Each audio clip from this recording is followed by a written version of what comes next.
she's in tears in the front seat. He's laying hands on those pictures. And we say, my gosh, talk about an affirmation. I mean, that's pretty cool. And here we are in Oakhurst. She's in India.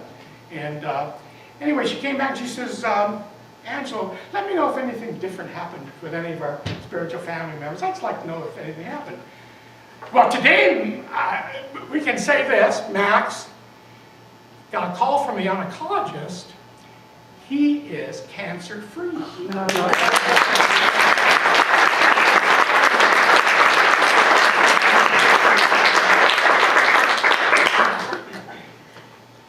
Well, okay, let's get back to it. I'm going to become a heretic here for a minute. And I'm glad they don't burn people at the stake here in Oakhurst. Whatever we vividly imagine, you know, that's cool. And we really, really, really firmly believe, and we really want to desire, it's really cool, isn't it? It's all spiritual. We call it fourth dimensional stuff.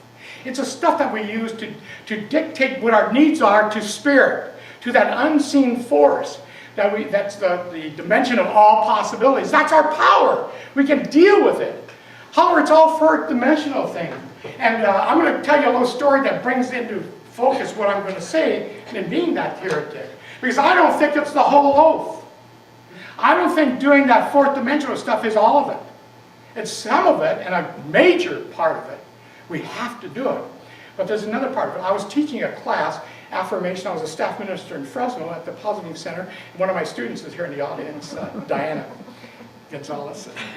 But anyway, I'm teaching this, so don't ask her how I did. But I'm teaching this class on affirmation, and I had this guy in the class that I loved. I love this man. And you know why I loved him? He was a devil's advocate. Every concept that I would put on the table, he debated, he wanted to challenge. He wanted to question. And I love that. 16 years with the Jesuits, for gosh. You know, I was on the debate team, so I love it. And what it did was it energized the class, and people really got involved. It was cool. So he raises his hand. He says, Dr. Pizelo, he said, you said that whatever I vividly imagine, strongly believe, and firmly desire, he said, you said that it must come to pass. Is that what you said? Are you sure about that? And I said, well, continue on. He said, okay, what you're saying is then, if I want to be a championship bowler, I want to be known nationally, and I don't like bowling, I don't even know how to play the game, then all I need to do is vividly imagine and believe, and it must come to pass. Is that what you're saying? Oh, gosh, I wanted to go and hug this guy. Oh, gosh, it gave me a chance to Pizelo-ize this master teaching. And I said, well, I'm going to use an axiom. And I use this a lot, you've heard it. I said, my response to you is, if you were a woman, could you be half pregnant? And he said, what does this have to do with me becoming a championship bowler? I said, everything. Everything. However, I'm going to raise the ante here. Rather than half pregnant, let's just say, could you be 3/4 pregnant? Because what this fourth dimensional stuff does, it's the major part of what we do. But there's a part that's missing that's got to be included. And what's that part? Are you willing to take classes on learning bowling? Are you willing to join a bunch of leagues? Now, I've been there, so I've done that. I wasn't the champion. I didn't know about this. Are you willing to spend a lot of money attending tournaments and to becoming known? Are you willing to put a lot of money into this? Because if you do, then my answer to you is yes. Isn't that cool? That's third dimensional stuff. We have to not only go to Angela or one of the ministers up there and say, hey, here's my problem. Nobody likes me. Well, this happens. Nobody likes me. I don't have enough money. I don't have a job. I don't have this or I don't have that. Can you heal me? And so in the healing process, sure, I can pray for you all I want. Fourth dimensional stuff, absolutely. I'm connected to this universal. However, you got to do your part. We've got to deal with the physical, the third dimensional stuff. Don't dump your problem here. It's not going to work. You've got to go out here and do what it takes to get healed. It's a two-way street.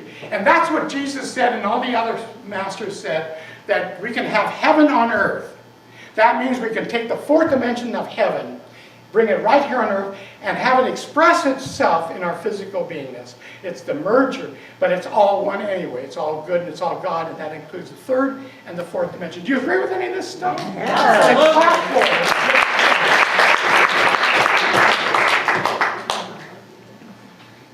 Oh, wow. I'm where I usually am. I lost my place. The bottom line is this: we are magnificent creative beings.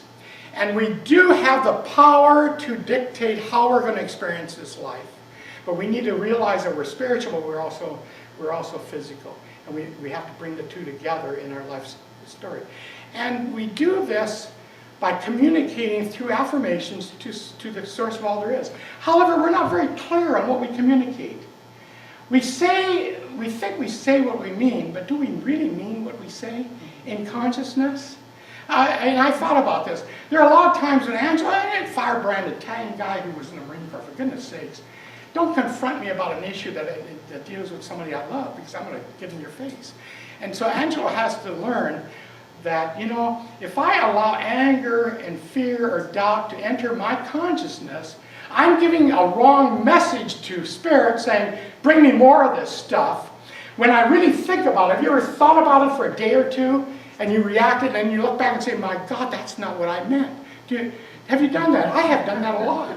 So we give it a time to soothe out and go, and then we're not giving a false impression. We're not confusing Spirit. I call it confusing Spirit. You never can. But anyway, it's giving the false impression to Spirit of what we really mean. So we need to mean what we say and say what we mean. So what I decided to liven things up a bit, you know, to get us smiling a little bit.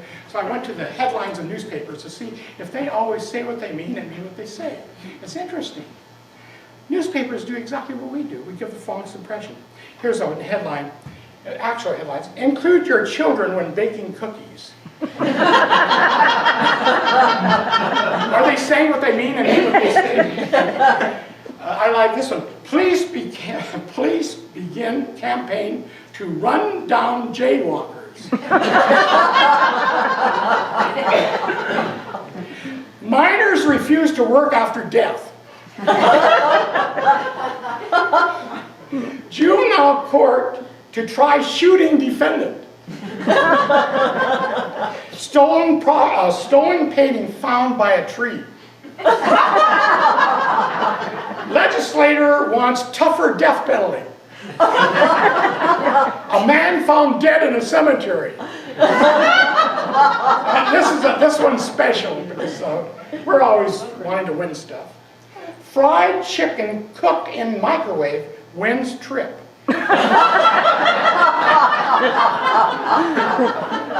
Red tape holds up new bridge. And then lastly, but I had a ton of them. I had about 20 minutes. I picked out the ones I like. Panda mating fails. Veterinarian takes over.